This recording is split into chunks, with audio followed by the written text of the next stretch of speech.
on my end. Should be now, bitch. Pick 'em pop, big gun Brian Petrie, giving out the lot. One is mortal, you know it won't miss. Gonna take a shot, dog lock, that's the underdog. Yeah, they in the hunt, send them home, that's KO or submission. Yeah, somebody done, slime ball, yeah, that's the parlay. We gon' make it known. Pick 'em pop from MMA tapes, yeah, let's get it going. Woo! UFC 303. Yes, baby. It's not Conor McGregor fight week. We do not have Conor McGregor, but the UFC, like always, put together a pretty sweet card, and we're all here. The chat's already popping. Trindaddy out in Vegas, one of the just best dudes in the world, popping in. What's up, Trend? What's up, Eddie? Billy finally made the live stream with the big gat. Nice. Make sure you please like and subscribe. That's right, like and subscribe. Who day, baby? Who day, Christian? Right in your fucking face, buddy. Let's go, Dizzles. 96 RS. This guy doesn't miss a show. What's up, boys? What's up, baby? MB tried to spy on Garry and got caught. LOL. I haven't seen that yet. I've actually been on Tatum Temple, classic OG. Bang Bang BP. Thank God my boss is addicted to sports game. Let me watch live at work. Miss my love it. Love it, boys. Off the top, real quick. Yes, Christian's in a tank top. Yes, he looks like a fucking $1 million. We're moving past it.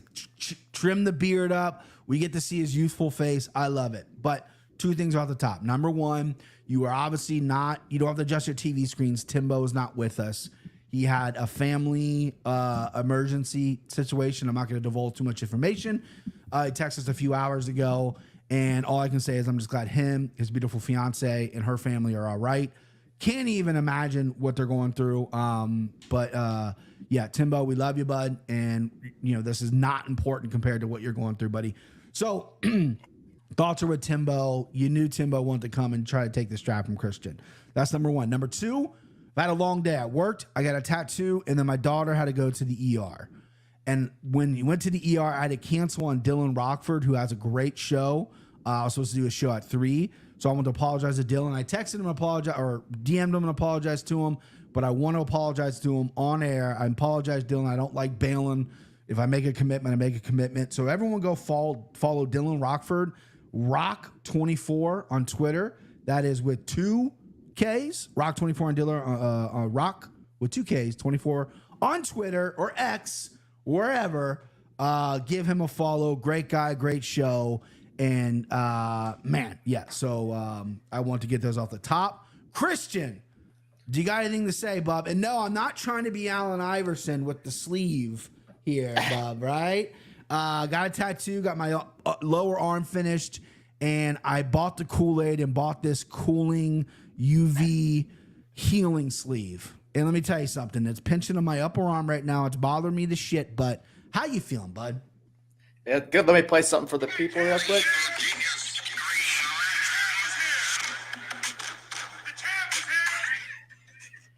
Doing well. Good to be back. I think we missed the last one, but ready to continue my reign of dominance. Dominance is what he says. Dominance is what he said. That's a word Christian said. What did you win by last time? Okay, hold on. I'm looking at the totals now. So last time we did it, we did 301. We missed 302 together. Mm-hmm. Yep. And it looks like you beat everyone. Okay, yeah, you dominate. You beat everyone by at least 4 points. 4 points according to my notes. So, yeah, domination. I'll let you use that word. Go ahead. Go off, King. Yeah, I mean, I just did. So, yeah, there you go, buddy. So, chat, you guys are awesome. I know we kind of went off a little bit. I just want to, I'm in Lone Tree. Where you is? That's a little city down Colorado. Lakewood grew up in Lone Tree. Nice. We got some Colorado boys up in here. But yeah, listen, I'm sorry if everyone's like, get to the fights. I came here for a fight. We're going to get to the fights right now. I just want to, top of the show, talk about some important things. So, first fight of the night, kind of a banger. Ricky Simone. Don't say Simon, okay? It's Simone, you son of a bitch. Minus 250 versus Vinicius Oliveira, plus 205. Champ, you're the champ. You go first. This is an interesting one here. I'm kind of really curious of where you're going to lean, but tell me what you think. Yeah, interesting placement on the card for this fight. I feel like Ricky Simone's a pretty known commodity. I mean, he's fought, some top 5-ish guys, I think, before. So, yeah, weird that it's on the bottom, but great way to start the card out. yeah, obviously, they have almost identical records, but high level experience is definitely on Ricky Simone's side. We got Tatum in there. Tatum doing that. Yep, nice. Maybe her and Trent. Because Trent's out in Vegas partying, throwing money at strippers. No, I'm just kidding. Trent's a good guy. He might be doing that. But, yeah, Tatum stepping up. Sorry, go ahead, Christian. No, yeah, it's all good. Yeah, I didn't realize even until I just looked now how similar their records are. But, yeah, definitely a more fundamentally sound, like wrestle boxer type versus just an absolute wild man. The Loke dog. Oliveira, super fun to watch. That fight against Sopai, that's one of my favorite fights of the year so far. Maybe my favorite finish since I didn't have to see the Gaethje Holloway one. Yeah, I lost a lot of money on that though. For this fight though, Ricky Simone's just not as trustworthy. I used to think he was like literally the most trustworthy fighter. It's like, he's going to grind you down, just, ground and pound you or submit you from the top. I mean, he was just so powerful like that. And he really is just been wanting to stand up a little bit more and has not been looking too good doing it. But again, Loke Dog is just so wild. I think that wildness will get him caught. Simone will take him down. I mean, otherwise he's just going to get knocked out if he doesn't. They both can get clipped, but I'm going to have to trust Ricky Simone again, even though I shouldn't, to wrestle and get it to the ground. If not, he's going to get knocked out. So I didn't look at the odds on it, but fight ends by knockout might be worth a look. Might be worth a look. Trent commented, he's with his wife and friends. Wife says no strippers this time. Good woman, Mrs. Wolf. Good woman, Mrs. Wolf. Wait, Trent, did you get did they refund like part of your tickets or whatever for that event? I've been wondering this whole time, but I guess just tell everybody. Yeah, he was early because he shared his code with me for the Louisville stuff after he got his Connor tickets. Let's go, Big Gun, first time live from UK. Let's go, Brett. UK? I will give my really bad, UK is a big country. I mean, you could be from anywhere, but I really give my bad English accent. I'm not going to do it. I'm all over. Lather them up. Oliveira here. You're picking the chalk early on. You're a doofus. Simone's been around for a while. Chinny as fuck, right? Gets dropped in every fight. Faber put him out. Oliveira, the biggest threats to takedowns, right? He got taken down by Sopai 3 times, right? You can't do that in this fight because Simone has really good top control. That's what he's good at, but he hasn't really been doing it much lately. He has a big overhand right. Oliveira is the bigger guy, taller guy, ripped up, flying knees. I think if he lands something on Simone coming in or getting lazy, I think Oliveira can definitely cash here. By knockouts plus 400. I'm going to dance with that a little bit. That's a great number. Money line plus 205. That's a good number as well. I'm kicking the dog night off with just some dogs. Hello? Okay, this is Dog. Hello, this is Dog. I should have added the soundbite Timbo loves just to be in his honor. I didn't have enough time. I haven't been on time to fucking breathe today. But yeah, I'm starting off with dog hunting here. Trend responded, yes, sir. They refunded me. We had 4th row upper deck for $17.50. Woo! We got a refund and bought 2 second low Royal Boys for $11.50 after tax. Okay, cool. I'm glad they did the right thing. You know what I mean? Because Conor McGregor's a hot ticket. He doesn't show up. I mean, this is a great card still. International Fight Week. It's a great time to be in Vegas. But I'm glad they did the right thing there. So we're opposite the first fight of the night. Second fight of the night, my guy from Japan, Tsuruya. I don't know how to say his name. Minus 455. Woo! Spicy bowl of jambalaya there versus Carlos Hernandez plus 350. I'm going to keep it short and sweet. I think Carlos Hernandez maybe not be UFC ready. He's durable. He's tough. He does have some skills, but his skills aren't necessarily made, I think, for UFC right now. He's got some wins on his record that are okay, but his losses are ugly, and he's just proven to me that he can't get over the hump. However, this number is very wide for a guy coming off road to the UFC. Tsuruya is, if that's how Tsuruya, yeah, is a grappling specialist. He's young, he's tough. What are you laughing at, bitch? Your pronunciations are terrible. So you pronounce it then. Ray Tsuruya. All right, Tsuruya. That's way better than what I said. Fuck. Tsuruya, he's a grappling specialist, but he's young, right? People are saying parlay piece in the chat. I get it, right? Parlay piece could be a good, but the number's just a little high for a guy making his UFC debut. Christian rails on me about, you always pick Contender Series fighters. You put them in your parlay. You always get burned. Whatever. He hates Contender Series fighters. Don't let him tell you any different. He hates them, right? Ray is not a Contender Series fighter. I already forget to pronounce his last name. I'm going to go with the Japanese fella here. I'm going to go with the grappling. I'm going to go with the aggressiveness. Someone said they got Tsuruya at -400, which is great. Tatum's got him at -470. DraftKings has him at -455. Line's going up on him. People see this as an easy win. I like the over 1.5 as well. Hernandez is tough to finish, even though I don't think he's the most high-level guy in the world. Yeah, let's go Japan. We need more of this influx of Japanese fighters coming over to the UFC and bringing back Pride, baby. You know, Pride FC all day. Christian, who do you like? Yeah, I think everybody that, for the most part, that comes off the road to the UFC is absolutely terrible. I just don't trust them at all. Sure. I know we were both on Weston Wilson last week or the week before, right? Timbo was on I hit him myself. not telling him. Yep. Yeah, I like that a lot too. Yeah, I mean, Ray Tsuruya, they like these Japanese guys. I think we all do for whatever reason. You know, and it seems to be a setup fight, but you know, he doesn't really beat anybody, as with everybody in the road to the UFC. And as for Timbo made a good point like a year or two ago maybe a year ago about the Contender Series. Like, they're just bad now, but 2 or 3 years ago, they weren't bad. There's actually a lot of good fighters in the UFC that came up the Contender Series, and there's a few good each year, but I mean, for the most part, they're horrible now. But Hernandez came off like in 2021, so that's in the rearview mirror now. Okay. Unlike you, Chalk Boy and chat, all Chalk Boys and girl, it seems like. Take it. Yeah, I'm going to take Carlos Hernandez because if he can keep this on the feet, I don't know if he's got the power to finish it, but I mean, Tsuruya is going to just be shooting at his legs the entire time, and if he can shuck those off and just keep touching them up, I mean, I don't see any reason he can't win a decision. Tsuruya shouldn't be a minus. I don't think he should be a parlay piece. I don't think he should be minus, 500 or whatever he is. Sure. Look, if Hernandez gets subbed or something, I'm not going to be surprised. But this isn't Tatsuro Taira in here. This is poor man's Tatsuro Taira. So yeah, give me a shot on the underdog. All right, taking a shot on the underdog. Justin, who's a loyal listener, he likes Hernandez. I bet Hernandez 3 days ago. I don't trust the road to UFC. It's a sharp man right there. That's a sharp motherfucker right there. And who can blame him? Listen, I watched a lot of Chisara's fights, and listen, he's young, he's green, 9-0, has fought no one, but there are some real skills there.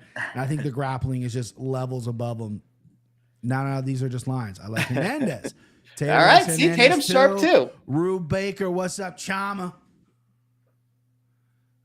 Just fucking. I was gonna do that on the Anakin Florian, but I was like, nah, let's not do that. I don't even know what that is. That's fucking Pereira.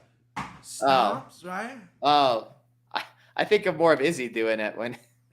And then, no, I mean that Izzy stole it from Pereira. Did he do it to Pereira's kid? Huh?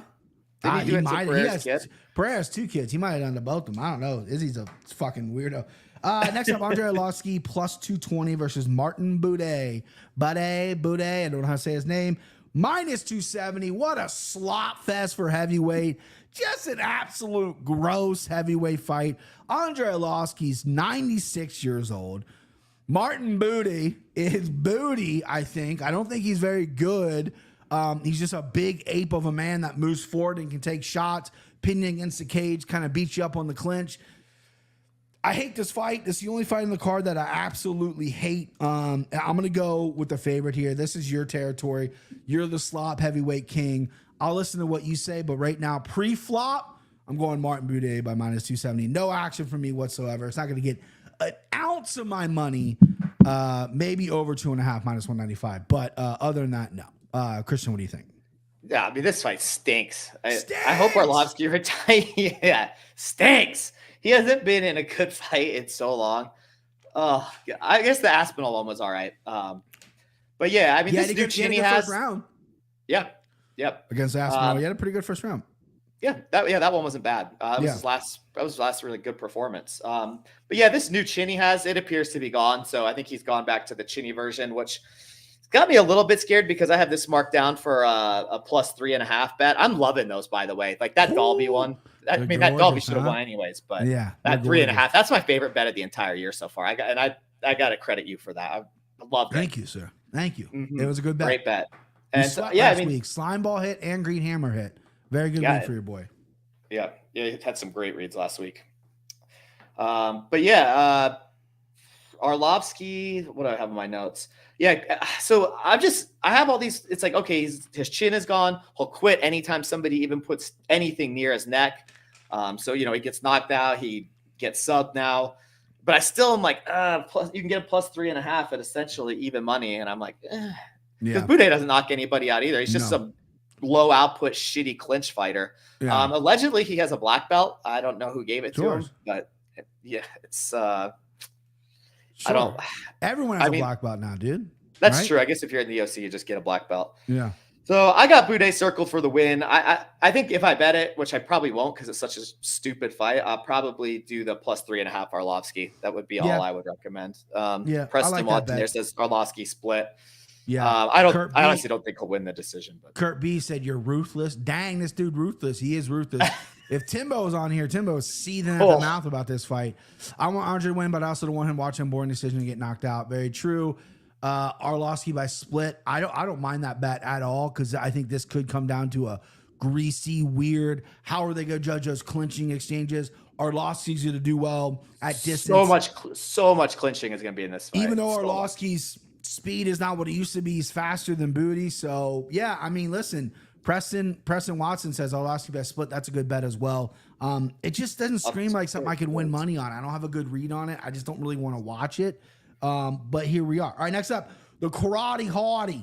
I tried my best Boston accent. Michelle Waterson Gomez is taking her husband's last name for the past few fights, plus 154 versus Jillian Robertson. See, I knew a girl with her name spelled like this, and it was Gillian.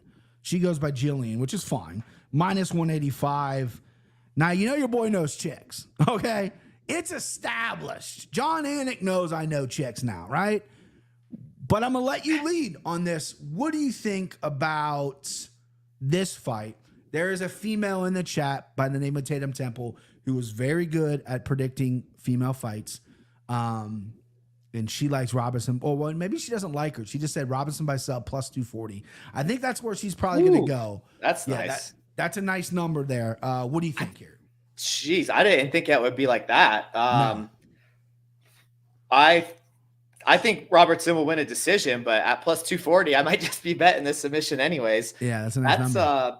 I was going to bet the over and Robertson. So my thoughts were Robertson decision. So I was eyeing the over and and I guess the over is all I really cared about just in case Robertson didn't win. In terms of these fighters, though, the Karate Hottie, Colorado native, I believe, is on a terrible, terrible losing streak. I think she beat Angela Hill. I think is her only win in the last 7, and I'm pretty sure she didn't win that fight if I remember correctly. She is really slowing down, which you don't see as it's not always as clear in the women's divisions, but man, you could definitely see it in her. Robertson, super fun fighter to watch. Every time I see her record, I'm like, how does she even have lost 8 fights? Because she just seems like she's always winning and always finishing people. She's great at getting the positions that she wants. However she's gonna attack you, she works. She's deliberate, and will spend a couple of minutes working towards it, and she almost always gets it. Since she's went down to 115, I thought she's looked much better. The division's like a much better fit for her. She was kind of undersized at 125. I'd like her in this fight a ton. That now that I see that sub line, I'm gonna have to. I don't have a single bet in yet, but I don't know what I'm gonna do yet. I don't know what I'm gonna do now. But I got Robertson for the win. I probably would. I don't think I'll parlay her, but Tatum likes her straight up and my sub plus 240. I like the sub plus 240. I flirted earlier in the week with Michelle Waterson. She's improving her grappling. She's going for takedowns more. I think what hurt Karate Hottie, now she's getting a little bit older in age. What hurt her is the fact that she's a 105-pound fighter, and she's always had a fight up. She's a very small girl, and the UFC doesn't have 105 pounds, right? The atom weight. I think she would have done really well in that division, but unfortunately they don't have it, so she's had to fight up. She's had to fight bigger girls. She's pretty durable and tough, or at least used to be. Lately, she is kind of getting finished with this skid that she's on, but she's a solid, durable fighter. You know, the flashiness of the kicks and everything, there's not there anymore. She's more of a basic approach. She does, like I said, she likes going for takedowns. She likes you take Jillian Robertson down, you're going to get swept. You're going to be looking for your arm. Jillian Robertson grapples like every fucking weekend. She's never not on the mats. What gets Jillian Robertson into problems is when she abandons takedowns and just decides to bang them out in the feet. She'll lose a decision. She might get caught. Yada, yada. I like Jillian Robertson too. Like I said, I looked at Michelle Gomez or Waterson Gomez for a brief minute, gave her a little peeksy poo, and then immediately came back to reality and said Jillian Robertson is a better fighter on the ground. If it gets to the ground, should be a domination. And I like Jillian Robertson. All right, next up, this fight, interesting to me. Payton Talbott, minus 1,600. 16-1. Versus Yanis Ghemmouri, plus 900. Payton Talbott is talking shit all week to everybody. There's a video where he's like, hey, I'm going to give you a fighter and you explain, or you give me a one-word answer or whatever. He's trashing everybody. He's got a YouTube show where he told Yanis how to beat him and then translated into French. So this guy's ultra confident. He's minus 1,600. I like Payton Talbott. I think he's a very good fighter. But sometimes these guys get a little big for the britches and then they kind of just slowly fall off. You know, I'm not going to run away from 900. I think 900, if you want to dance, I think, yeah, there you go. MMA TT. He called Corey Sandhagen salad fingers, right? He had some weird ones in there. I'm going to pick Payton Talbott. I'm not putting him in a parlay. I'll probably put him by some kind of finish. I think the UFC's matching him well here. I think Yanis is a little bit weak. I don't think Yanis is an elite fighter. I think Payton Talbott, after this point, is going to graduate to better fighters, and we're really going to see how this guy is when they push him with the grappling, they push him with the striking, because right now he's punishing people on the feet. He does have unique striking skills. He hits hard, doesn't seem to slow down. Minus 1,600 for a guy like Payton Talbott this early in his career is wild. And if you're picking Ghemmouri at plus 900, you're chasing that value. I ain't gonna laugh at you. Do what you got to do. Payton Talbott's still a little unproven. I think he does have some skills. He obviously believes in himself and he's confident in his head, which is very important in MMA. But I'm gonna take Talbott. I'm gonna take the unsexy pick. I wish I could show up here and say, yeah, plus 900, Ghemmouri's gonna get it done, and then scream on Twitter when I get it right. But I wouldn't believe that. That'd be phony. I don't believe this guy can win. I think Talbott is the better fighter. I think he's gonna get it through. I think he's gonna win by finish as well. So while I chase that number, Kristen, tell me who you think wins this fight. Yeah, I'm not going to spend too much time talking about it. I mean, he's minus 1,600. KO's minus 150. Submissions plus 650. Probably not going to win by submission. I got a better bet for you already. Here we go. Tell us what it is. Yeah, so I think how I'm going to bet it is I'm going to use same game parlay it and do Talbot in over 4.5 minutes, because he historically wins later, not earlier. I know like his last fight was super early, right? But Simon was still in the second round. So round 2, round 3, decision, round 3, round 2, round 2. He's a slow round 3. starter. He doesn't even have a first round finish. And this Ghemmouri guy, I mean, he doesn't really bring it or anything. And Simon brought it to him. He made Talbot beat the shit out of him. Mm-hmm. So yeah, you can get him down to minus 255 on DraftKings if you do a same game parlay. And then I'll parlay that. So just essentially him to win it either at the end of the tail end of the first round or later. There you go. Yeah, that's a much more playable number. I'm not even going to talk about Ghemmouri. What did he lose by? Didn't he get kicked in the dick and the ref missed it? And that's how he lost against Gomi. I tell you what, man, he might have a big old dick to get kicked in. That might hurt. Yeah, we're on Talbot here. Mitchell Zucker says, Buddy even went after Aldo. Yeah, he called Mr. Aldo Mr. Potato. When they got to Aldo's name, I thought, okay, Payton Talbot, you're going to respect this guy. You're going to say something nice. He called him Mr. Potato Head. He didn't give a fuck. Talbot's second round sub is plus 1,200. Okay. And then Justin says, good bet. Good bet, Justin. You got good bets, my guy. All right, next up, we got Charles Jourdain, minus 118. Pick'em fight versus Jean. It's not John. It's not Jean. It's Jean. Jean Silva, minus 102. Did that impress you at all, my pronunciation of that? What's your Jean Silva? Jean Silva. That was Jean Silva. really good. I was hoping you were going to do it better. I did listen to Anik and Florian this week. I was hoping you were going to do better on Mayra Bueno Silva. Mayra Bueno. Yeah, because I used to. I told the Italian. Yeah, I told you the bit. I told you I saw Fred Armisen on SNL. It was a Spanish talk show, and they cut to him, and he'd hit a drum. He'd go, "Adios mio," and I saw that literally the night before I went to San Antonio with my ex-girlfriend.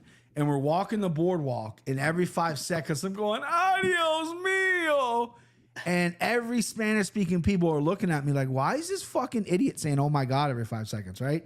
And then when I was practicing her name, I didn't listen to her file. I was practicing her name, and I go, "I'm kind of saying this like 'Adios mio,' and I nailed it with Mayra Bueno," but I didn't really say Silva. But yeah, we'll get to Mayra Bueno. Yeah, we'll get there. This is Jean Silva versus Charles Jourdain. Plain and simple. I'm picking Petrie. I nicknamed myself that. They say you can't nickname yourself. I did it. Fuck a butt. Listen, I like Jourdain here. I think he's got more experience. I think Jean Silva had a really weak UFC debut, a weak opponent for his UFC debut.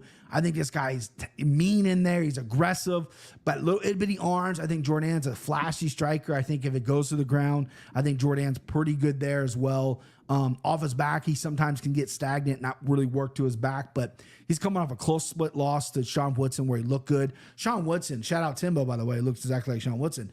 Sean Woodson's 10 feet tall in that division, and it's hard to look good against, and Jourdain almost beat him. Very close fight there. I like Jourdain here at the pick 'em number. Silva's power doesn't bother me. I think he'll slow down. I think Jourdain is confident. He looks to be in phenomenal shape. I think his kicks, his awkwardness when he strikes as well. He's got good punches, but he cuts weird angles and he throws weird kicks. I think all that's going to play into Charles Jourdain winning here. I love the -118. I love the pick 'em price. I almost threw him in the slime ball parlay, but I didn't. And I didn't have enough cojones. But I do like Charles Jourdain. This is going to be a bet. And if the way the locks shake out, I might have to lock this guy up. I'll lock this guy up, Christian. I'm looking you in the face right now saying, I might lock this guy up. I don't give a fuck. Give me Charles Jourdain. All right, who do you like? Man, I gotta have to grade that breakdown A+. That was beautiful. I couldn't agree more. Love Charles Jourdain here. Nice. Nice. First of a few French Canadians on this card. Okay.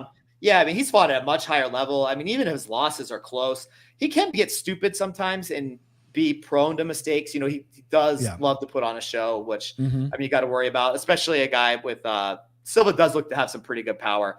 I think that's really all he has, though, is that explosion and the power. I think that's about his only advantage in this fight. I don't think he'll even have the grappling advantage. Although, I mean, Jourdain loves to get on his back, but he does get up pretty well. We've seen him have that pretty sneaky good guillotine as well. He has a really good guillotine. Yeah. Yep. Yeah. Just one of those. He's just good at it. You know, catches people. You know, should Silva go for the takedowns, you know, that guillotine is always in play. I just think that Jourdain's kind of style on him. I think he's gonna manage the distance. He might get hit a few times, but he does a really good job at winning rounds if he can stay smart. And you know, the older fighter, he's only 27, but you know, the older fighters I think they do learn a bit to kind of like Michelle Pereira or whatever, clamp down on the wildness just a little bit, and you can see the difference it makes. And I expect Jourdain to do that. So I also am going to bet him. Loved your breakdown. I should have just left it at that. MMA TT, which I know you don't agree with this, but I do. I factor this in. Hard to go against the fighting nerds right now. That is true. That Jim the Fighting Nerds with Kyle Boilo and all those guys are hot right now. That's where Jean Silva's coming out of. It is hard to go against those boys. I know you think camps don't matter, Christian, and your breakdowns. You're a sharp guy. I do factor that in. This guy's got a strange sense of humor, but a great fighter. Yeah, he's an interesting cat. Charles Jourdain is. Is he really?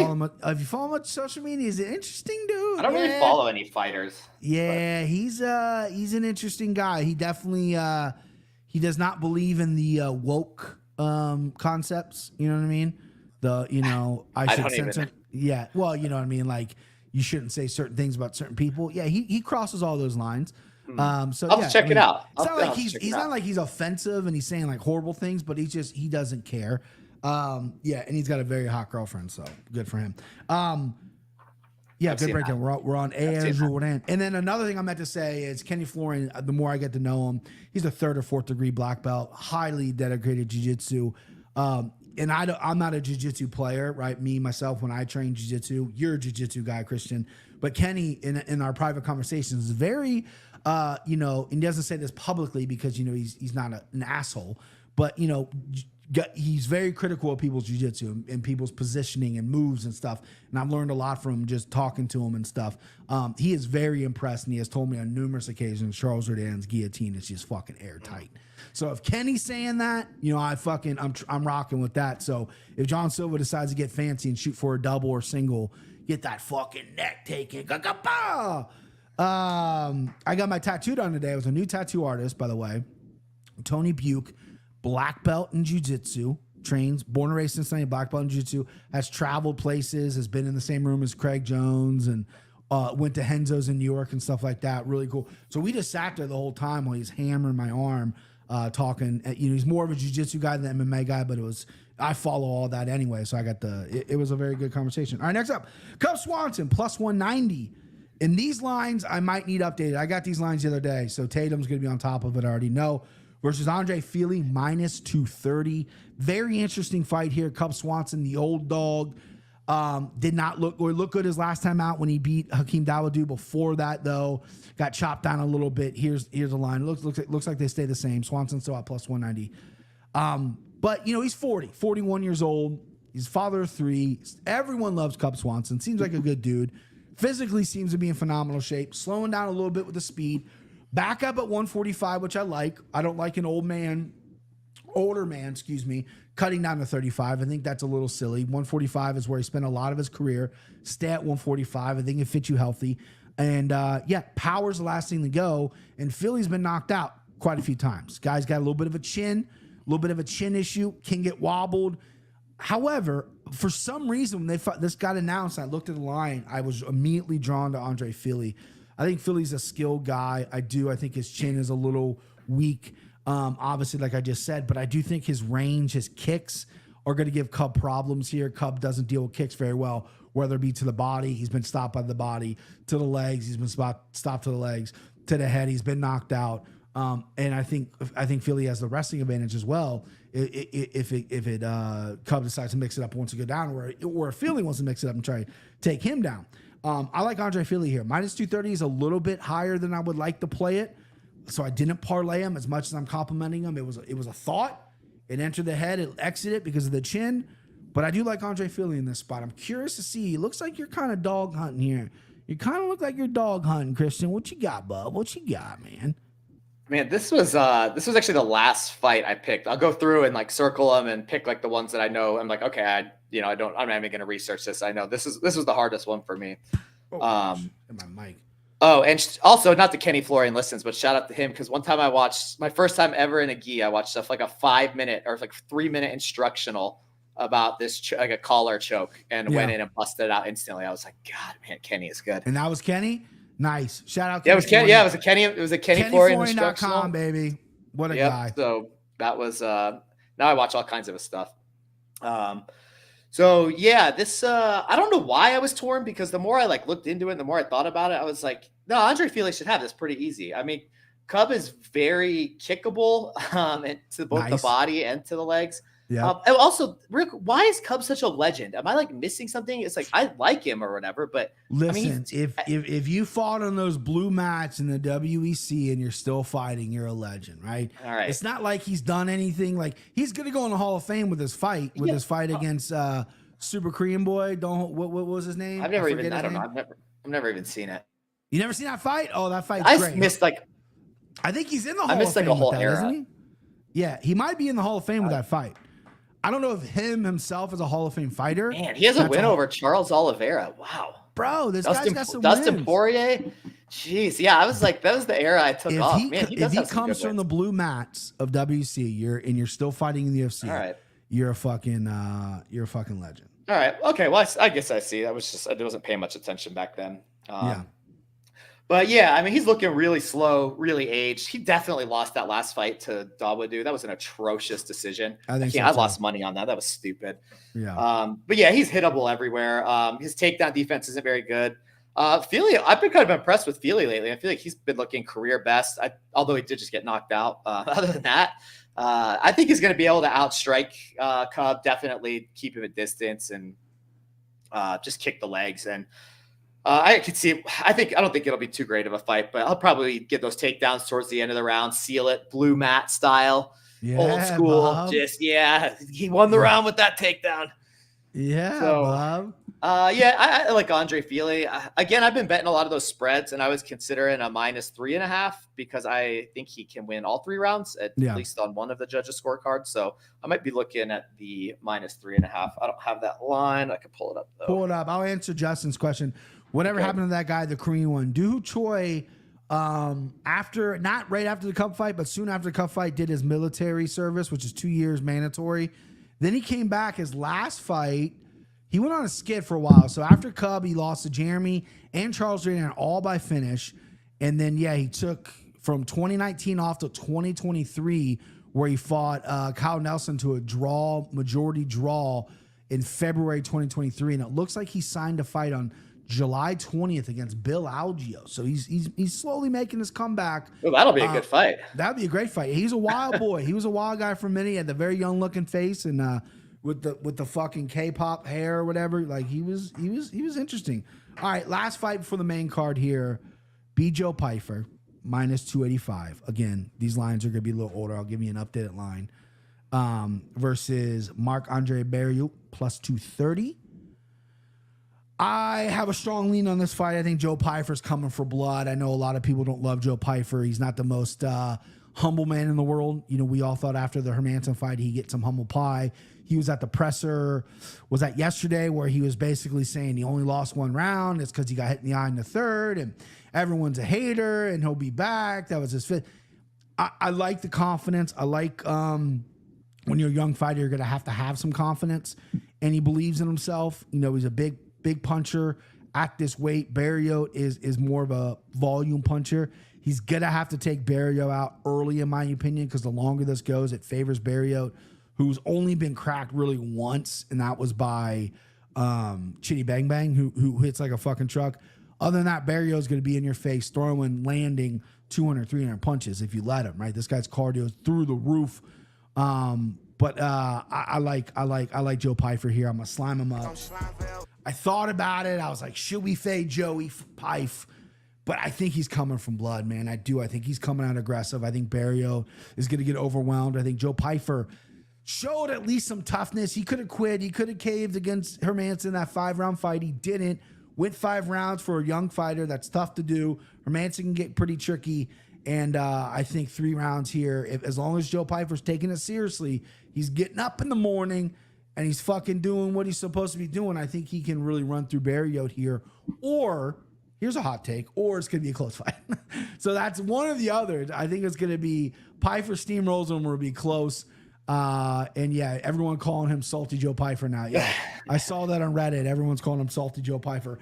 I'm going to go with Salty Joe Pyfer in this fight. -290 is the updated line from Tatum Temple.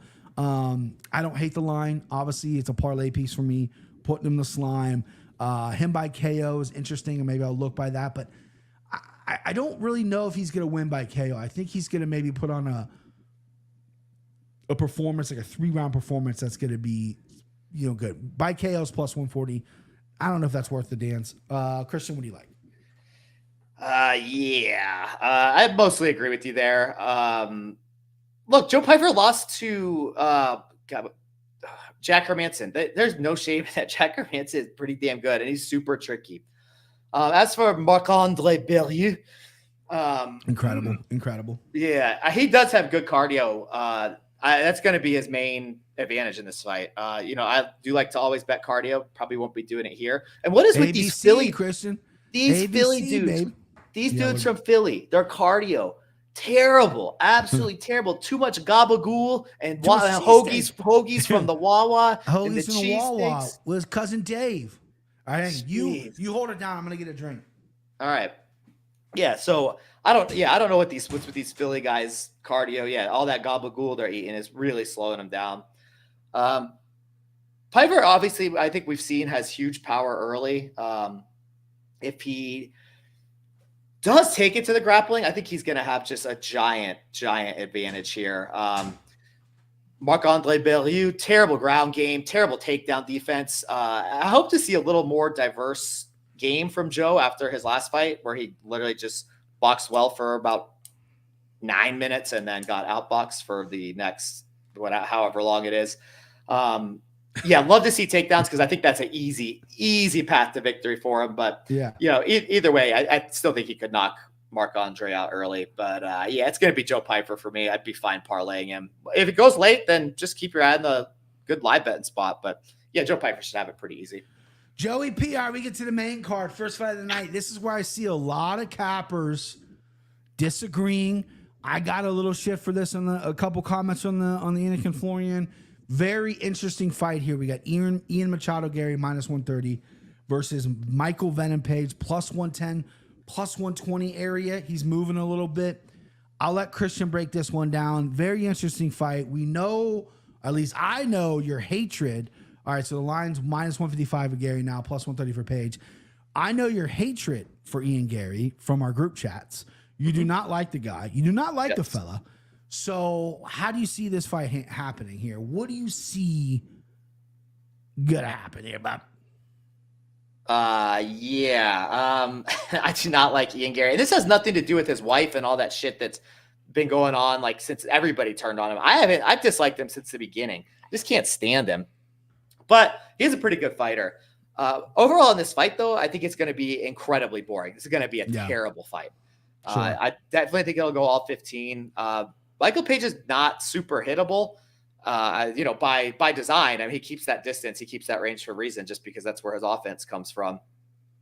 He did surprise me with the win over Kevin Holland because I mortal locked Kevin Holland, and I just always thought Michael Page was some Bellator fraud who was just getting fed, easy matchups to make him look good. He's better than I thought. I got to give it to him. Kevin Holland's not a top 10 guy, but he's a really good benchmark, I think, if you want to know where somebody's at. So I think we found out where Michael Page is at. As for Garry, he eats so many big punches. I swear he gets hit hard in every matchup. Obviously, the Song Kanong one stands out the most. That was he almost lost that fight because of that.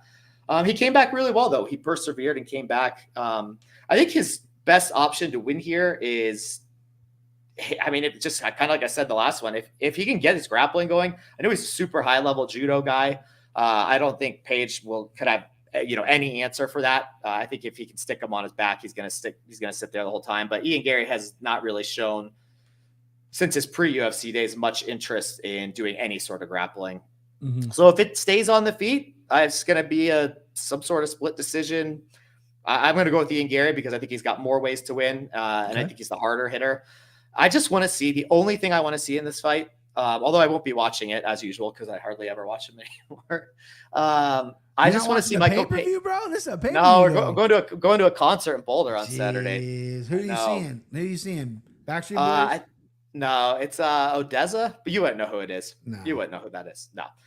I'm a hip hop dude. My bad. Yeah, Kendrick. If you're seeing Kendrick or something like that, I would allow you to miss the pay-per-view. But I'm gonna dock you 2 points in our competition for not wait. Yeah, okay, but I just want to finish this. I just want to see Michael Venom Page do that like liquid dance. So I really hope he wins or knocks Ian Garry down and doesn't even go in to finish him. And it's like, he does a liquid dance. Yeah, I like that a lot. Whatever you did was not it. That was really bad. But I know what you're saying. The chat split here as well. Mitchell says, gotta love Garry. People just hating. I agree. They hate on him a lot. MVP for Justin. Garry by decision by Brett. I want Garry to lose so bad. It probably won't happen. Calf kicks will pay dividends here if Garry can avoid the right hand counter. Lazy bet is sharp, dude. Sup, dudes? What's up, San Diego? C4 San Diego. Please let MVP sleep him. Odessa is a valid reason. CC. Preston Wilson likes Odessa. Odessa, is your girlfriend making you go? Man, you got roasted on that one. That's all right.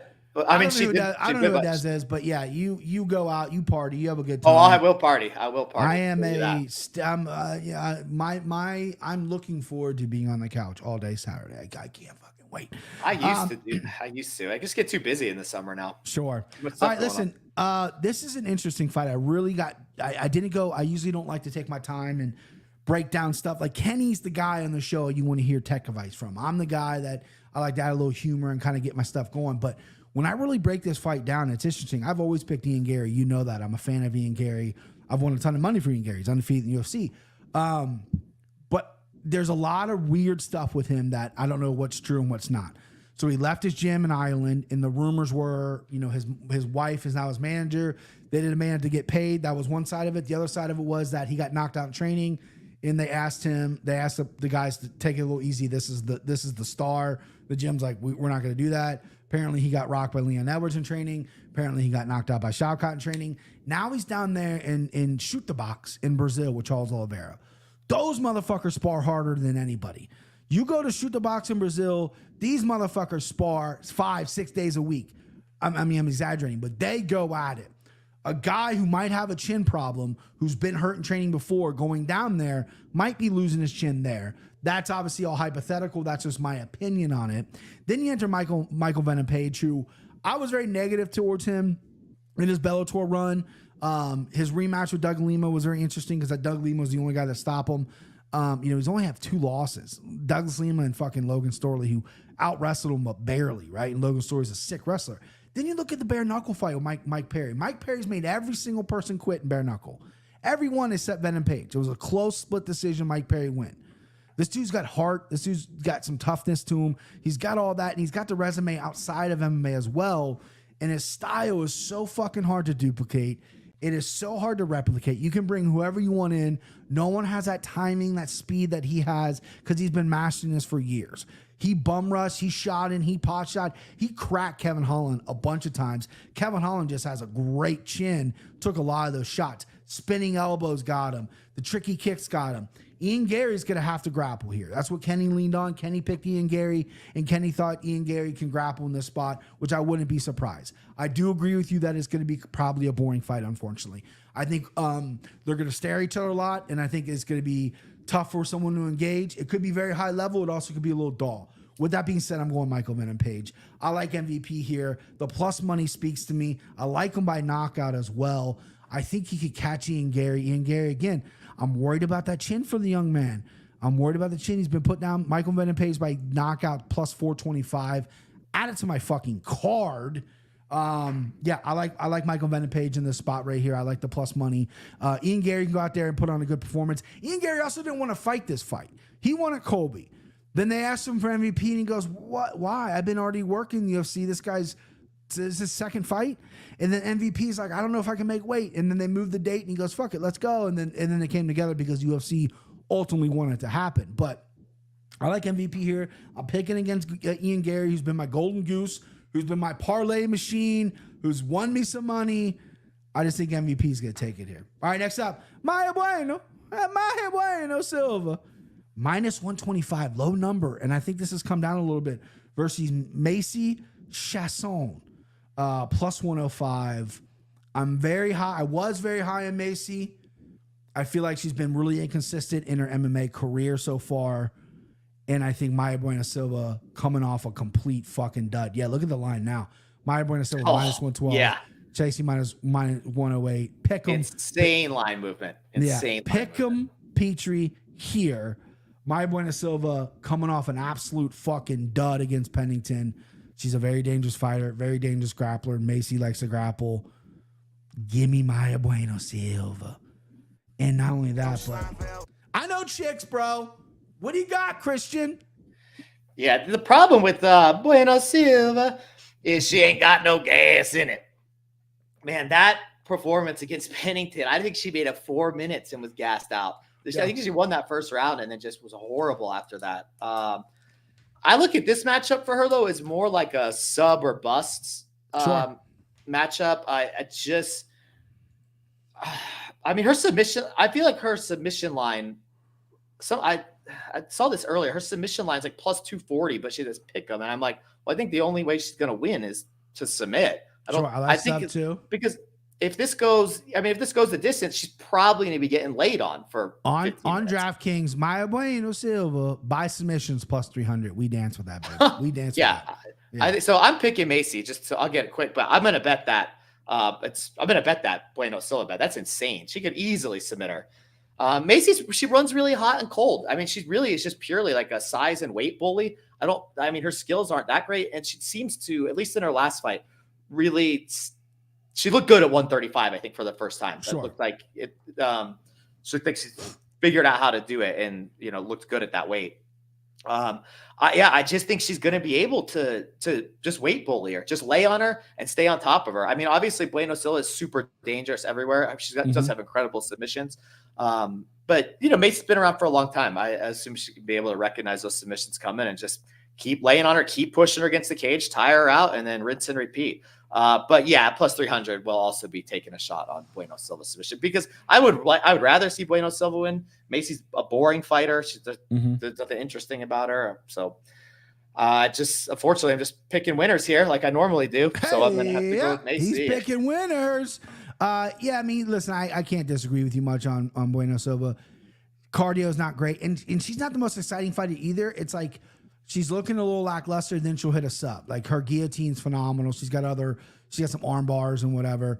But I don't like Macy at 35. I think Macy should have stayed at 45 and go, hey, crown me the champ here. But now then she's at 45, you know what I mean? But the division's going away. I get it, whatever. I like Silva. I like the low number. I'm rocking with her. She's in the slime ball parlay. I love her by sub. That's going to be a bet that I'm going to hammer right when I get off here. At plus 300. That was almost the green hammer as well, by the way, the sub prop. Because the green hammer, I was going to do another plus 3.5, the point spread. That's been giving me some luck. But I want to mix it up. I want to go like straight prop, feel it in my balls kind of prop. But that wasn't the one. Didn't feel it, but I do like it at plus 300. All right, next up, Anthony Smith. Lionheart plus 120 versus Roman Dolidze minus 142. This line breaks my brain. I'm not an Anthony Smith lover. I'm not an Anthony Smith stan. I do love his walkout when he comes out to return the MAC. He better come out to return the MAC. But when this fight got announced, right? Remember, everybody, it was supposed to be Jamal Hill versus Khalil Roundtree. Khalil Roundtree fell out, then it was Carlos Hallberg. Then Jamal Hill fell out, then it was Carlos Hallberg versus Anthony Smith. Then Carlos Hallberg fell out, now it's Anthony Smith versus Roman Dolidze. Apparently, a lot of people got this phone call to fight Anthony Smith at 205, and no one picked up. Roman Dolidze was in Georgia, flew in, said, I'm on wait, let's go. Savage type of stuff from Roman Dolidze, who I don't understand why he's the favorite here. I think Roman Dolidze laid a dud his last time out. He landed 34 strikes in 5 rounds. I think his wrestling is average. I think his grappling is very good when he's on top. He embarrassed Jack Hermanson on the ground, but Anthony Smith also was pretty good on the ground as well, especially off his back with some of the weapons he has. He's also just a complete fucking veteran in there. Anthony Smith struggles mightily with guys who throw a lot of leg kicks. Dolidze is really wild on the feet. I'm sure he's got some leg kicks, but they're not real leg kicks. I'm sure they hurt. Look at the guy's fucking chest hair. The guy can hit hard. But I just think Smith takes this everywhere. I think Smith is going to handle him on the ground pretty okay. And I think, I think this fight's not going to play on the ground. I think Smith's going to work to his feet. And then I think he's going to outstrike him on the feet because he's longer, he's bigger, and I don't understand why he's plus money here. I like Anthony Smith. I've already bet this fight. The minute it opened, I got it at plus 120. I'm going to have to double dip and get him at plus 124 or wait to see what he closes at on Saturday. But goddamn, I'm loading up on Anthony Smith here. To be candid, I got $150 already placed on old on Lionheart here. I don't understand why he's the underdog against Roman Dolidze, if I'm being honest with you. It doesn't make sense. Christian, make it make sense. Tell me why. All right, man. Somebody's got to teach you how to cap Anthony Smith's fights. You picked that popcorn muscle doofus Bobby Petrino over Anthony Smith and slimeballed him and mortal locked him. It's Vitor and now, Petrino. It's not Bobby. It's Vitor. Respect, bro. Okay? Respect. So, and now Anthony Smith is fighting a much, much, much more pedigreed, proven, better fighter. And you're on Anthony Smith this time. I don't even understand how this is possible. I don't get you, it. Bro. So I, as you know, was on Anthony Smith over Vitor Petrino.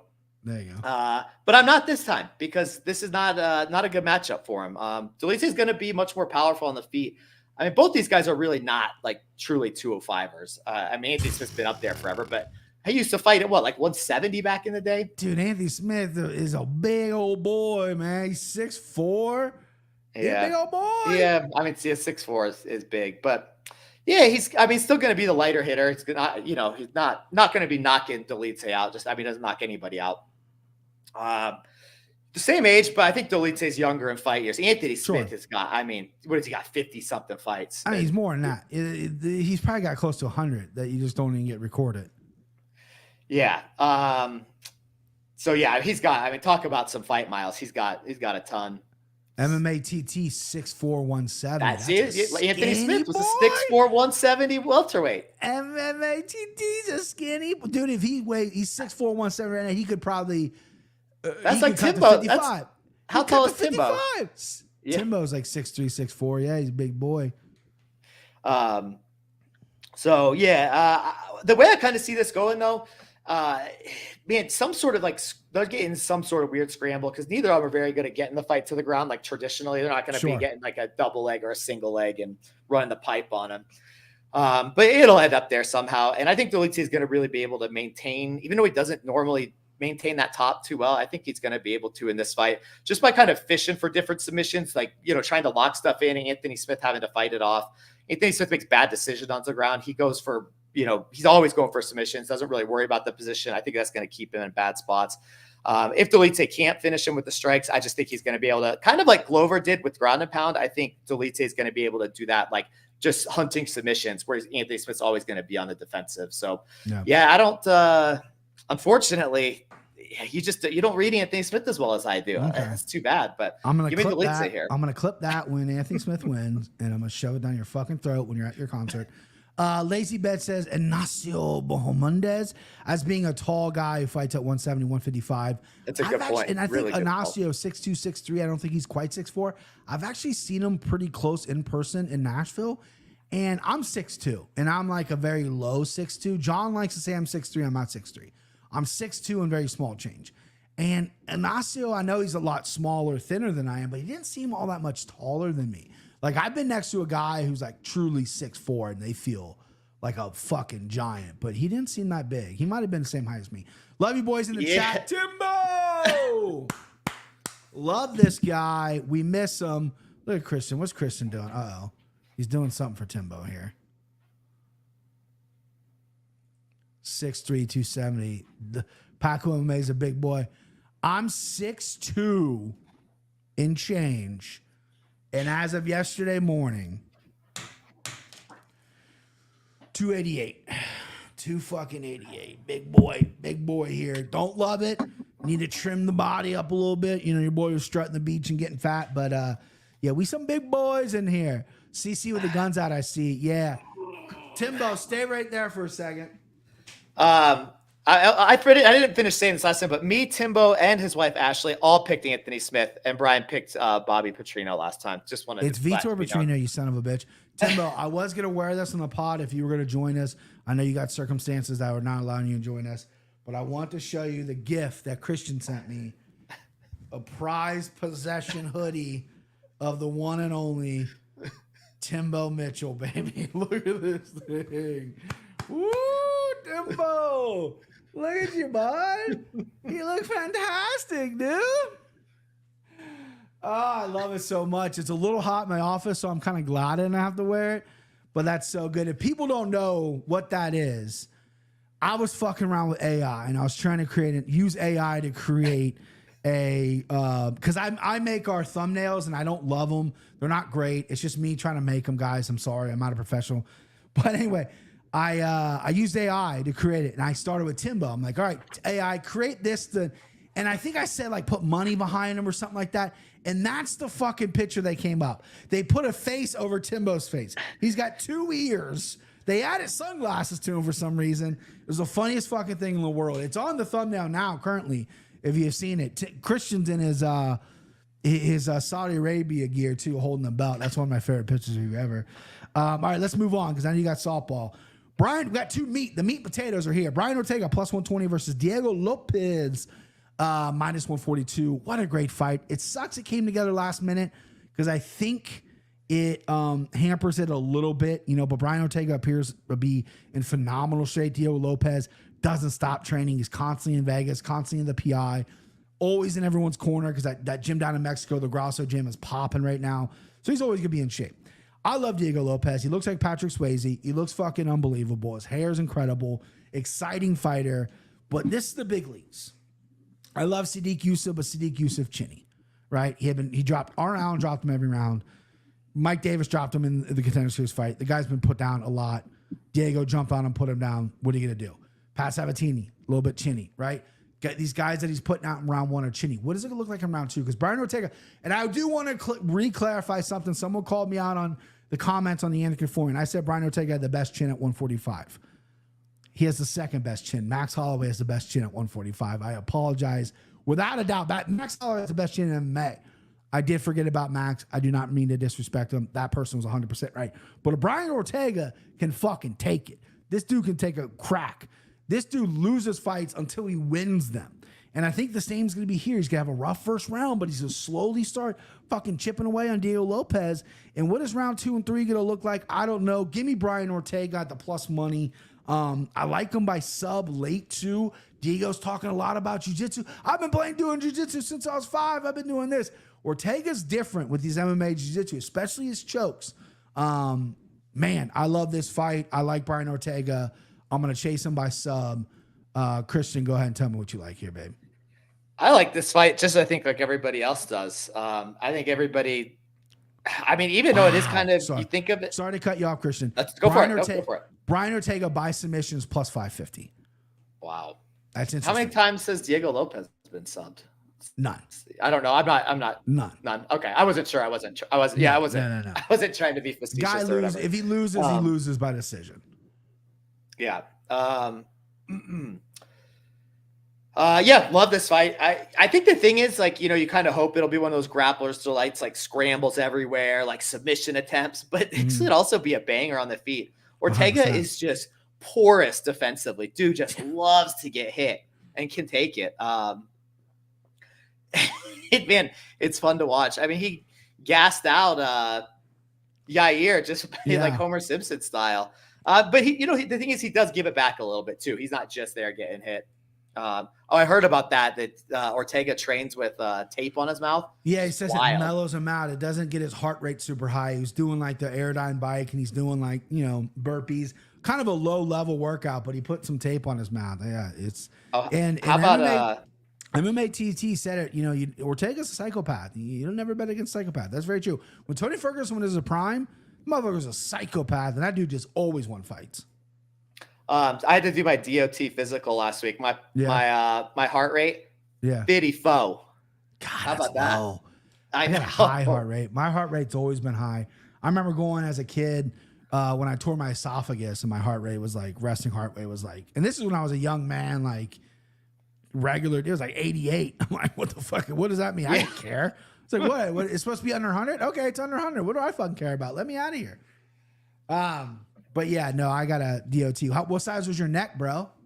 They don't measure mine, but you could see it's not the same girthiness that you're sporting. I gotta get a sleep study done in the next like 2 weeks. They're finally gonna make you do it. Oh yeah, they're making me do it. I bought it, so I fucking yelled at the guy. I never yell at doctors. I respect doctors.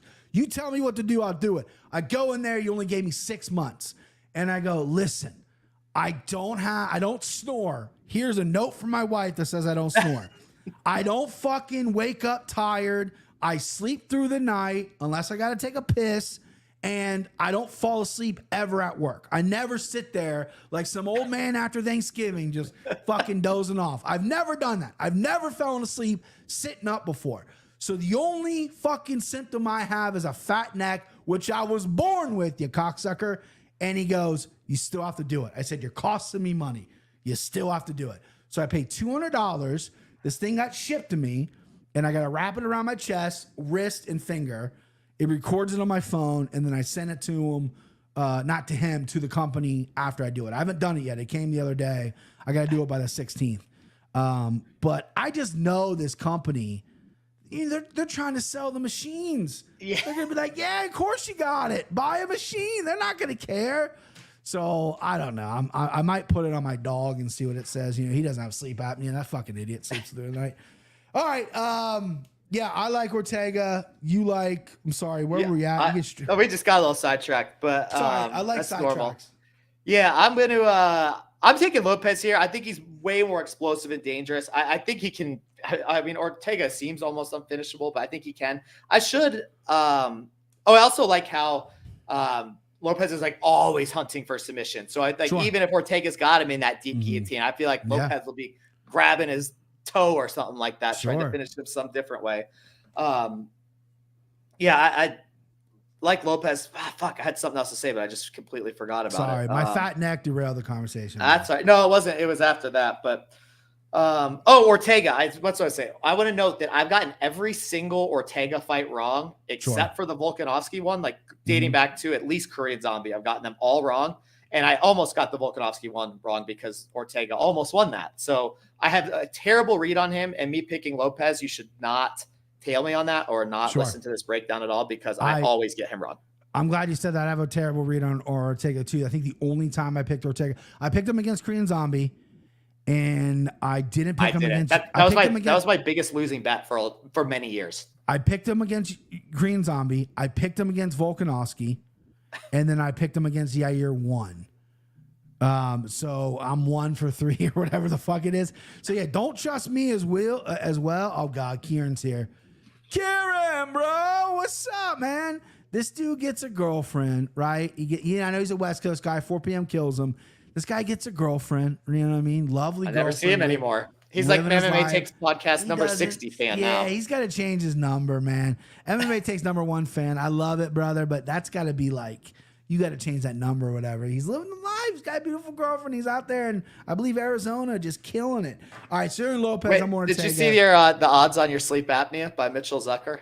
No, what was it? Here you go. Oh, it's above Kieran. Is it above? It's above Kieran. Oh, there you go. -310 sleep apnea. Man, I you know what I mean? Like, it's fun. My mom got tested for sleep apnea like twice when I was a kid. Back in the day, a dude showed up with like a fucking thing that took up her room, and she had to sleep in a different room. She never had it, and she snores like a motherfucking like she rattles the house. I took her on the beach vacation with me, and we had this giant condo. It's fucking gorgeous. You should have came down to see her cousin. It was an amazing time. And she slept on the other side of the condo. And I would get up to pee, and I would look at the medicine cabinet. It was like almost like a T-Rex is walking. It's fucking rattling because she's down there just blowing holes through the fucking room. I don't snore. It's weird. I don't snore. I don't wake up. This fucking, you know what it is? This guy, he's a little Asian doctor, doesn't speak English very well. He's not used to seeing a red-blooded American male that's full of Cincinnati chili with a neck the size of a house, living life, okay? All right, main event. I love this main event, by the way. I mean, I wish it was Conor, right? Let's be honest. Everyone wishes it was Conor. But Alex Pereira, Poatan Chama, -162 versus Jiří Procházka, +136. They're running it back quickly after the first fight. Poatan has already beat Jamal Hill between that time. Jiří Procházka beat Alexander Rakic. I love this fight. This is pure violence. I'll let Christian, the champ, go first because I don't want to feel like I tail him. Christian, main event, 205-pound title, rematch. Who do you have? Chama. Yeah, this is the first. I gotta learn. I'm gonna have to look up this Chama thing. I know you explained it to me, but I think it means let's go. I just think it means let's go. Is it Portuguese or Brazil? Portuguese? You tell me. You know all the languages. I guess not Portuguese. Bom dia. Yeah, both these guys are pretty dangerous or extremely dangerous. And they can also both get hurt. I mean, they're both getting wobbled all the time. They both get knocked out. Mm-hmm. Yeah, this is probably going to be a strange breakdown. Jiří is terrible at dealing with leg kicks. He's super hittable. He gets knocked out in every fight, and so just fights even the ones through he his wins. Knockouts. Yeah. He gets knocked out at least. He once wakes per up fight. and wins. He's nuts. Dude is just unconventional in every part of the game, every part of his life. I didn't even know this, but Molly, my wife, was telling me earlier that Jiří thinks that Alex has some sort of spell cast on him or something, and so he's using magic. He asked Alex politely to not use magic on him this time, to have a fair fight without the magic. Your shamic magic, and do not use your spirit. That's what he asked politely asked Alex not to do. He doubled down on it, bro. They questioned him again. He goes, yeah, what are you talking about? Of course. Like, this fucking guy's clearly using something. Yeah, so this just a while, man. One of the many fights tonight where there's a pretty significant, or tonight, Saturday night, where there's a pretty significant age gap. Yeah. But both these guys have been absolute wars. Like, we talked about fight miles, and I think they're about the same. I'm not sure about the line. I mean, we saw that Pereira did have a definitely grappling deficiency. I mean, look, he got out grappled by that Greek guy, Michailidis or whatever. Long time ago, bro. Yeah. No, and you could see that he's improved on it. But I mean, Yuri is, is going to be, he ain't no Andreas Michailidis or whatever. He's huge. What happened to that Greece guy, though, that fought Alex? Just what happened to him? He got knocked out in the second round. Yeah, with a flying knee and never fought again. Guy's fucking a vegetable probably over there eating euros and Greece. Fuck him. So, other than the grappling, which, Alex did lose a little bit of in the first, but, he came back and knocked out Yuri. I thought it was an early stoppage, but, we're getting a fight with a guy who has already knocked the guy out. And I mean, the fight probably isn't going to play out much different, but for some reason, I find myself being like, oh, Yuri's got this one. That unconventionalness, he's going to catch him with something this time. Alex will make some mistake, and get caught with some weird spinning thing, or accidentally knock Yuri out, fall on the ground, and then Yuri will bounce back up and knock him, and then knock Alex out. Something weird. It's just everything points to Alex Pereira winning this fight. He should be probably a bigger favorite, but this is why it's such a bad breakdown. I just feel like Yuri is going to win this fight. So that's gambling, bro. That's gambling. So that's before F- grade breakdown listen, for me. I'm going to go weird with it too. I got a lot to say about this fight. I love this fight. First things first, though, right? I'm taking Payton. So do you want to fucking bet or what, bro? Yeah, I want to bet. Let's bet. 20, 40, 50, $29,000. Which one do you want? 50. $50 bucks. All right. Listen, so before I get to the breakdown, here's okay, listen. I'm a male. I'm a man, right? Heterosexual man. And I wouldn't classify myself as a pervert, but I would classify myself as a guy who drifts his mind wondering about certain things that can get me into trouble. John Anik just asked me on the podcast, do you ever censor yourself knowing that you have a relationship with me? I said I try not to, but I think I do. This might be a conversation John doesn't want me to talk about, but probably not because John's a good guy. So Yuri Prochazka does everything weird. He's eating chocolate. He's drinking chocolate, just straight chocolate, hot chocolate before he fucking goes trains. It activates his muscles. He's out in the Czech Republic woods punching trees and shit. He's a wild man, right? This is where the conversation can get ugly. And this is what I've been thinking about. And I have to bring it up because I'm an honest guy. What do you think this guy's like when he fucks? You think this dude's doing missionary? Ain't no fucking way, dude. I have 3 moves in my arsenal. Me on top, her on top, behind. That's it. That's all I got. This guy's got moves that I've never even heard of or never even seen before.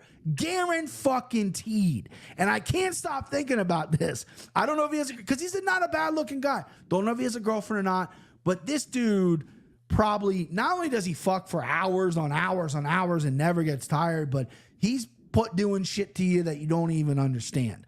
I had to get that off my chest. I hope I'm not the only one that thinks that.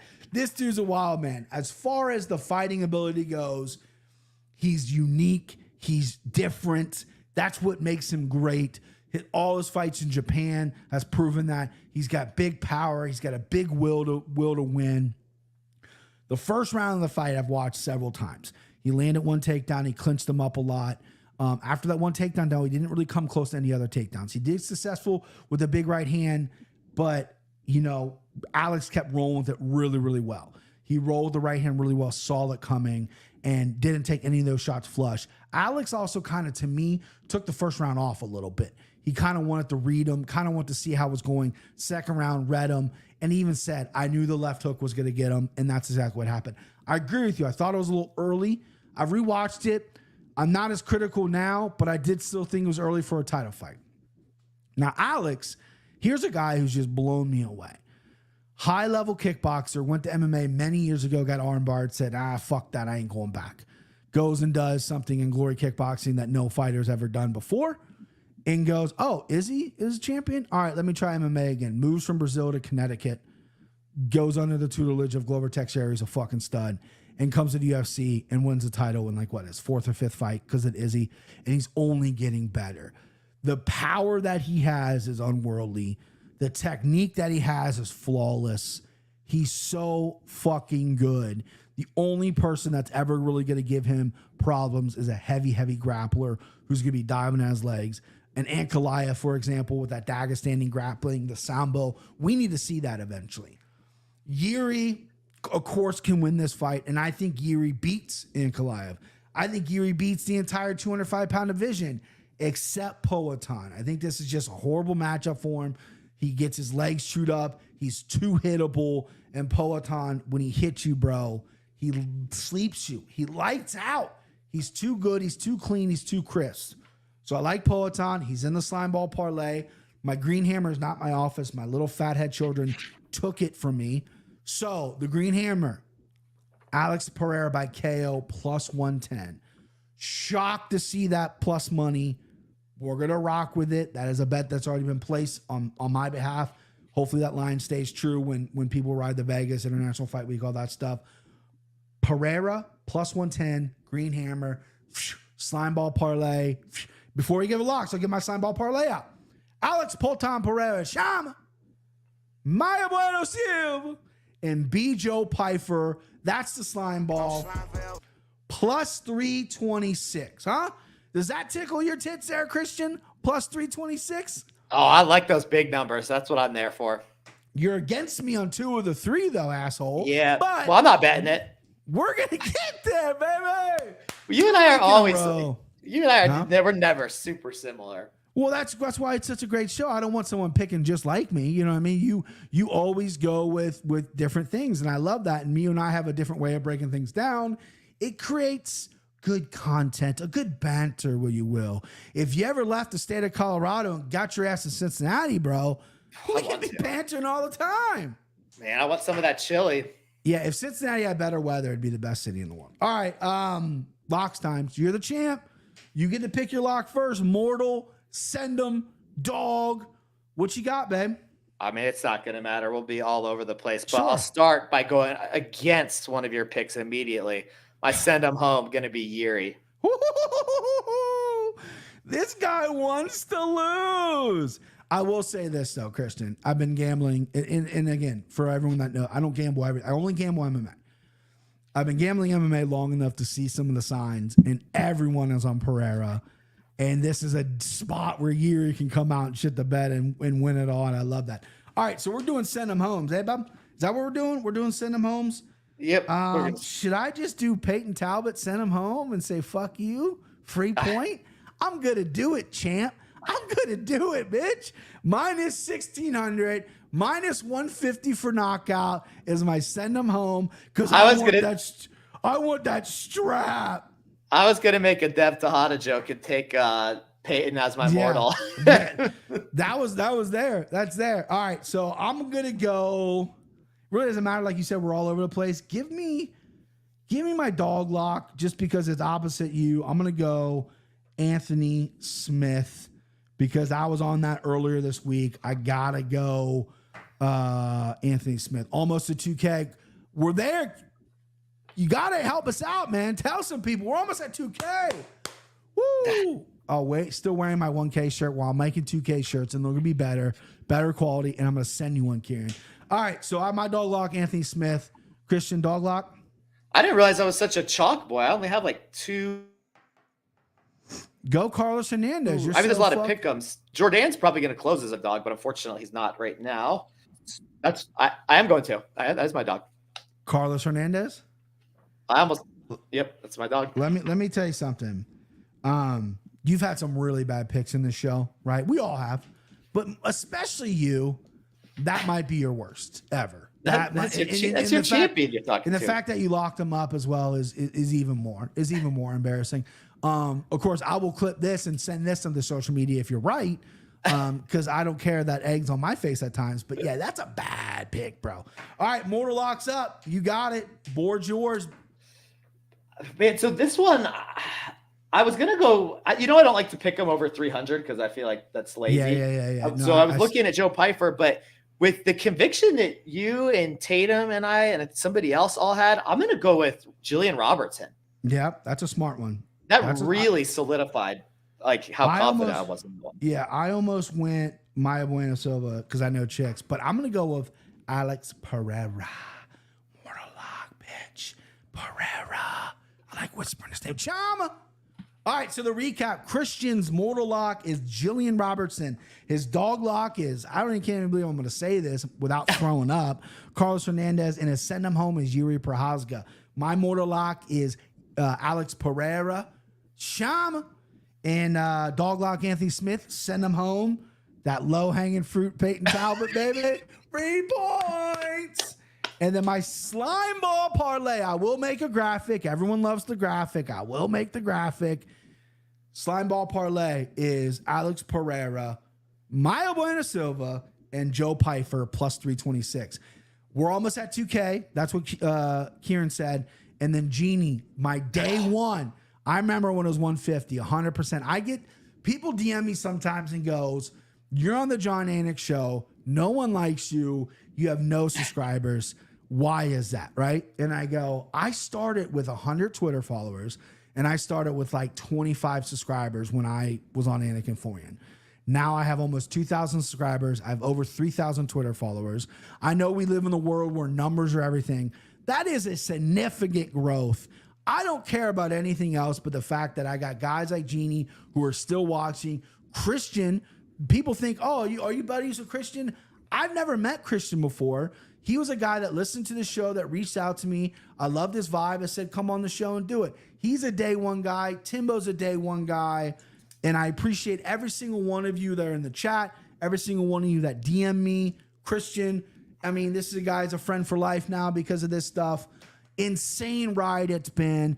And we're only getting started, baby. We're only getting better, getting closer, always improving. Who you laughing at? Just busting your balls, Christian. Enjoy the desert show. I'll be downtown playing darts at Flight Club near Union Station for the fights. Come through and meet him up, bub. I might go downtown after the desert show. Breaks one day at a time. See you got it soon. Wow, there's my guy right there, lazy bed. You guys are the best. Brian needs to make, and Brian make. Hey, thank you, Genie. Genie's the man. Christian, thank you. Go hit a couple dangers for me. Hey, I heard a rumor about you. Someone DM me again and was like, "Hey, you know your boy Christian is leading the city of Denver with most co-ed strikeouts in softball." I don't think I have 0 home runs this year though, but man, I think I got more errors than home runs. Oh no! All right, go smack the shit out of that ball. Chat, you're amazing. Everyone's amazing. Thank you, everybody. Shama.